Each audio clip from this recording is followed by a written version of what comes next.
ये मैं आपको अभी बता चुका हूँ। तो आप देखेंगे कि जब एक साइकिल सिट्रिक एसिड की चलेगी तो वहां पर आपको टोटल मिला के 9 एटीपी मिलेंगे, जिसमें आपको मैंने बताया था कि पर NADH आपको 2.5 एटीपी मिलेगा और पर FAD से आपको 1.5 एटीपी इलेक्ट्रॉन ट्रांसपोर्ट सिस्टम में मिलता है, चाहे हम ऑक्सीडेटिव फॉस्फोरिलेशन बोले। और यहाँ पर आपने देखा कि सिट्रिक एसिड साइकिल में सिर्फ जो प्योर फॉर्म में जो एटीपी मिलेगा वो आपको 1 एटीपी मिलेगा। और अभी लास्ट में मैंने आपको बताया था कि एक acetyl co enzyme A generate करता है 10 मॉलिक्यूल्स ऑफ एटीपी का।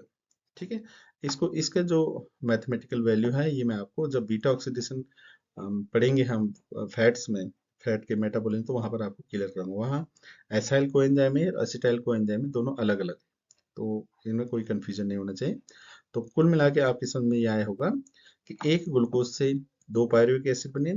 पायरुविक एसिड से जब सिट्रिक एसिड साइकिल चलेगी माइटोकॉन्ड्रिया में, तो वहां पर आपको जो है एटीपी का क्रिएशन होगा। टोटल में आके 32 एटीपी का क्रिएशन होता है। तो इसको इसकी जो मैथमेटिकल जो वैल्यू है उसको हम क्लियर कर दें।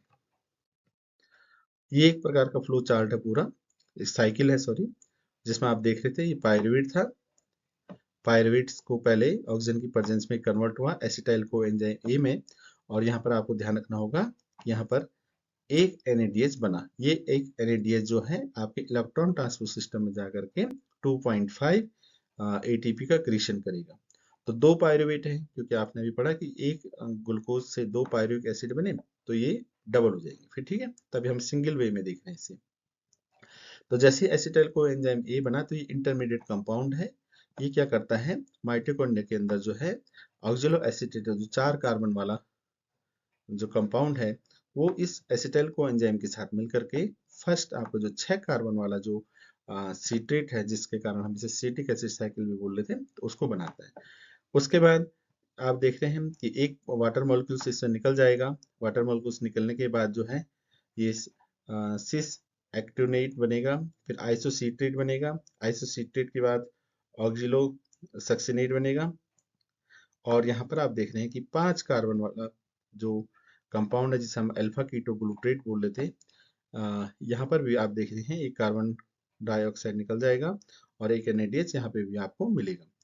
फिर आप देख रहे हैं कि अल्फा कीटोग्लूट्रेट से जब सक्सिनाइल को एंजाइम ए बनना था तो वहां पर भी आपको एक NADH मिला।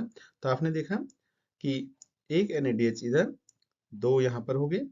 तीसरा आपने देखा कि यहाँ पर ये वाला जब मैलेट से ऑक्जिलो एसिटेट बनना था। तो कुल मिला के आप देख रहे हैं कि टोटल एक साइकिल जब सिट्रिक एसिड की चलेगी तो आपको जो है 3 NADH आपके प्राप्त होंगे। कितने प्राप्त होंगे? 3 NADH आपको मिलेंगे। ये NADH मैंने आपको बताया था, ये इलेक्ट्रॉन ट्रांसपोर्ट सिस्टम में जाकर के किस में कन्वर्ट हो जाएगा? ATP में कन्वर्ट हो जाएगा। और आपको मैंने बताया था कि एक NADH है 2.5 ATP का क्रिएशन करता है। ठीक होगी। दूसरा आपने देखा, अच्छा पहले साइकिल को देख लेते हैं। सीट्रेट था, आइसोसीट्रेट बना, आइसोसीट्रेट ये आइसोसीट्रेट बना, आइसोसीट्रेट से आपका ऑक्सिलोसक्सिनेट बना, ऑक्सिलोसक्सिनेट से अल्फा कीटोग्लूट्रेट बना। अल्फा कीटोग्लूट्रेट के बाद आपने देखा कि ये किस में कन्वर्ट हो जाता है? आपके सक्सिनाइल कोएंजाइम में। सक्सिनाइल कोएंजाइम एक जब कन्वर्ट हो रहा था वहां पर आपने देखा एक NADH बन जा रहा है। ठीक है, और जब सक्सिनाइल कोएंजाइम ए से सक्सिनेट बनता है तो वहां पर एक प्योर फॉर्म आपकी जो अभी हम पढ़ रहे थे लास्ट वाले साइकिल में इससे पीछे, तो वहां पर आपने देखा प्योर फॉर्म ऑफ ATP का क्रिएशन यहाँ पर होता है। कितना? एक ATP का क्रिएशन होता है प्योर फॉर्म में। और यह से हम GTP भी हम बोलते हैं, गुआनोसिन ट्राइफॉस्फेट हम बोलते हैं। अगर हम देखें कि एक सिट्रिक एसिड साइकिल की जो एक बार जो चल रही है, तो अगर प्योर फॉर्म ऑफ ATP का क्रिएशन देखें तो एक बनेगा या 1 ATP का क्रिएशन होगा। तो दो पायरुवेट है तो दो साइकिल चलेंगे, तो दो सिट्रिक एसिड साइकिल चलेंगी, तो इसका मीनिंग हो गया 2 ATP का क्रिएशन होगा प्योर फॉर्म में। ठीक है, और फिर आपने देखा सक्सिनेट से जब फ्यूमेरेट बना तो वहां पर आप देख रहे हैं FAD का निर्माण हो रहा था। FAD भी आपका फ्लेविन एडेनोसिन डाई न्यूक्लियोटाइड है। ये भी क्या करते हैं? इलेक्ट्रॉन ट्रांसपोर्ट सिस्टम में जाकर के 1.5 1.5 ATP का क्रिएशन करेगा। ठीक हो गया। तो यहाँ पर मेन है कि ATP का क्रिएशन की सेल जो है, ये आपकी सेल है और इसमें जो है साइटोप्लाज्म है, आउटर जो इसमें आउटर जो इन्वायरमेंट था वहां से इसको जो है ग्लूकोज मिला। तो पहले जब ग्लूकोज प्लाज्मा मेम्ब्रेन की तरह अंदर आया तो साइटोप्लाज्म में इसने क्या किया, ऑक्सीजन या ऑक्सीजन विदाउट ऑक्सीजन की प्रेजेंस में इसने 2 एटीपी या 7 एटीपी का निर्माण किया। ठीक है, उसके बाद भी क्या हुआ, पूरा कंज्यूम नहीं हो पाया तो वो पायरुवेट में कन्वर्ट कर दिया। पायरुवेट के बाद जो है फिर ये माइटोकॉन्ड्रिया में जाएगा सेल के, और वहां पर जा करके ये पूरा का पूरा कंज्यूम होकर के 32 एटीपी का क्रिएशन करेगा। तो इस 32 एटीपी को ही हम क्लियर कर रहे हैं। तो इसे अभी मैं और क्लियर करूंगा। तो सिट्रिक एसिड साइकिल की जब हम बात कर रहे हैं तो वहां पर आपको एक साइकिल से 9 एटीपी प्लस आपका ये जो प्योर फॉर्म आपका एटीपी मिल रहा था जिसे हम जीटीपी बोल रहे हैं, तो इसको भी अगर हम प्लस कर लें तो एक साइकिल में 10 एटीपी एक इस साइड से और दूसरे साइड से भी आपको 10 एटीपी, क्योंकि 2 साइकिल चलेंगे तो कुल मिला के आपके पास 20 एटीपी यहाँ से हो गई। और आपने देखा कि जब एक ग्लूकोज से पायरुवेट बन रहा था तो उस समय भी आपने देखा क्या हो रहा था कि वहां पर भी आपको 7 एटीपी मिल रहे थे, वो कुछ इलेक्ट्रॉन ट्रांसफर सिस्टम में जाकर के। तो ये 27 एटीपी यहाँ पर हो गया और 7 एटीपी आपको जो है यहाँ पर मिल जाएंगे इसके। ठीक है। अच्छा, रेगुलेशन। रेगुलेशन सिट्रिक एसिड मैंने आपको बताया था, जैसे ग्लाइकोलाइसिस में रेगुलेशन है वैसे ही आपके सिट्रिक एसिड साइकिल में भी रेगुलेशन होता है। कई जगह बीच में सेल को एनर्जी की क्रिएशन नहीं चाहिए तो बीच में क्या करती हैं, रेगुलेट कर लेती हैं। तो आप इसको क्लियर करने से पहले मैं एक चीज बताता हूँ। देखिए, जब ग्लाइकोलाइसिस चला तो वहां पर आपको जो है 2 एटीपी प्योर फॉर्म में मिले, और जो आपके 2 एनएडीएच थे उससे भी अगर आपको जब एटीपी मिलेगा तो कुल मिला के 7 एटीपी का क्रिएशन आपको ग्लाइकोलाइसिस में हुआ।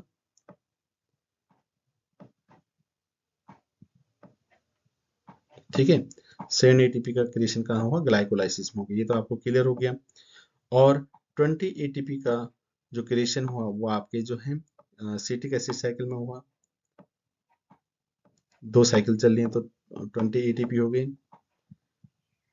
तो ये टोटल मिला के हो गए 27। ठीक है, अब रहा 5 एटीपी। तो अभी आपने देखा जब पायरुवेट से एसिटाइल को एंजाइम ए बनना था तो वहां पर भी आपने 2 एनएडीएच निकले थे। ये 2 एनएडीएच भी जो है कन्वर्ट होकर के 5 एटीपी का सिंथेसाइज करेंगे। तो आपके टोटल मिला के कितना हो गए, 32 एटीपी। देखिए 32 एटीपी हो जाएंगे आपकी। 7 एटीपी ग्लाइकोलाइसिस से, 20 एटीपी आपके क्रैब साइकिल से, और 5 एटीपी जब एसिटाइल को एंजाइम में बनना था तो वहां पर आपको मिल गए। तो टोटल मिलाकर के सेल जो है जब एक ग्लूकोज के मॉलिक्यूल्स को पूरा कंज्यूम करती है तो आपको 32 एटीपी का, सेल को जो है 32 एटीपी का क्रिएशन या लाभ होता है। इनको कंट्रोल जो है एलोस्टेरिक, डिफरेंट टाइप के मॉड्यूलेटर्स हैं जिसमें एलोस्टेरिक मॉड्यूलेटर्स हैं, covalent modification of cycle enzymes हैं, supply of acetyl coenzyme से कितना एसिटाइल को एंजाइम बना नहीं बना उस पर भी जो सिट्रिक एसिड साइकिल है डिपेंड करती हैं। कुछ एंजाइम्स है रेगुलेटरी एंजाइम, जैसे सीट्रेट सिंथेटेज है, आइसोसीट्रेट डिहाइड्रोजनेज है, अल्फा कीटोग्लूट्रेट है। ये भी क्या करते हैं, प्रोडक्शन सिट्रिक एसिड साइकिल को जो है एक प्रकार से रेगुलेट करते हैं। तो आप देखेंगे कि एम्फिबोलिक वाली कंडीशन में, आप अभी एक साइकिल दिखाता हूँ पहले मैं आपको, यहाँ देखिए ये सब बाइंडिंग है। पायरुवेट से एसिटाइल को एंजाइम नहीं बनने दे रहे हैं। यहाँ पर आप देख रहे हैं एक रेगुलेशन यहाँ पर हो जाता है। एक जब आपने देखा कि एसिटाइल को एंजाइम में और ऑक्सलो एसिटेट आपस में मिलकर के जब सीट्रेट बनाते हैं तो एक बाइंड यहाँ पर हो जाता है, तो यहाँ पर भी सेल रुक जाती है। आइसोसीट्रेट से अल्फा कीटोग्लूट्रेट जब बन रहा था तो वहां पर भी बाइंड अप हो जाता है। तो ये सारे डिफरेंट टाइप के जो है रेगुलेशन है जो कि इन रिएक्शनों को, इन साइकिलों को रोक देते हैं। अब ये इस पूरे एक प्रकार से, क्योंकि हमने इसे एम्फीबॉलिक बोला तो कई जगह आपने देखा एटीपी का निर्माण भी हो रहा है, कई जगह आप देखेंगे कि डिफरेंट टाइप के मॉलिक्यूल्स भी इसमें बन रहे हैं। तो ये अभी आपने देखा पायरुवेट से एसिटाइल कोएंजाइम में बताया था, ये ऑक्सलो एसिटेट है जो कि मिलकर के सीट्रेट बना था। तो ये पूरी प्रोसेस जब सिंपल वे में चल रहा है, अल्फा कीटोगुल्ट्रेट, सक्सिनाइल, सक्सिनेट, मैलेट, तो मैलेट में ही आप देखेंगे कंज्यूम हो जाता है तो वहां पर आपके जो है कार्बन डाइऑक्साइड और वाटर मॉलिक्यूल्स बनेगा और एटीपी का निर्माण होता है। लेकिन अगर पूरे का पूरा कंज्यूम नहीं होगा तो फिर से जो मैलेट था वो ऑक्सलो सक्सिनेट, ऑक्सलो एसिटेट में कन्वर्ट हो जाएगा, और ये ऑक्सलो एसिटेट फिर से एसिटाइल को एंजाइम के लिए बैठा है, और ये एसिटाइल को एंजाइम जैसे इसको मिलेगा तो फिर से, तो एक साइकिल तो पूरी ये चलती रहेगी जिसे हम सिट्रिक एसिड साइकिल बोल रहे हैं। ठीक है, दूसरी साइड आप देखिए कि जब ये सीट्रेट था, जब बाइंड अप हो जा रहा है, नहीं चाहिए सेल को एनर्जी, जब बाइंड हो जा रही है तो सीट्रेट को कन्वर्ट कर दिया जाता है फैटी एसिड और स्ट्रॉल्स में। ठीक हो गया। दूसरी कंडीशन है कीटो ग्लूट्रेट को ग्लूटामेट में कन्वर्ट कर दिया जाता है जब नहीं चाहिए एनर्जी। और ये जो ग्लूटामेट है लास्ट में फिर के आपके प्यूरिन्स के बायोसिंथेसिस में काम आ जाता है। ठीक हो गया। इसके बाद आपने देखा कि अल्फा कीटोग्लूटारेट से जब सक्शनाइल बना था तो अगर वहां पे भी सेल कुछ समय के लिए अगर रिएक्शन रुक जाती है तो ये क्लोरोफाइल हीम पोरपाइंस का निर्माण कर देता है सक्शनाइल कोएंजाइम में। अगर ऑक्जेलो एसीटेट बन गया, इसे एसिटाइल कोएंजाइम नहीं मिल रहा है सेल के अंदर, तो ये क्या कर देता है, फिर से ऑक्जेलो एसीटेट फॉस्फोफिनाइल पायरुवेट में कन्वर्ट हो जाएगा। फॉस्फोफिनाइल पायरुवेट क्या करेगा, ग्लूकोज में कन्वर्ट हो जाएगा। सेम यहाँ फिर ऑक्जेलो एसीटेट है, वो पहले एस्पिरेट में कन्वर्ट हो जाएगा, प्यूरिन और पिरिमिडीन या डिफरेंट टाइप के एमिनो एसिड का निर्माण करेगा। तो इसलिए हम इसे एम्फीबॉलिक बोल रहे हैं कि अगर एटीपी का निर्माण हो रहा है तो ठीक है, तो कैटाबॉलिक हो गया।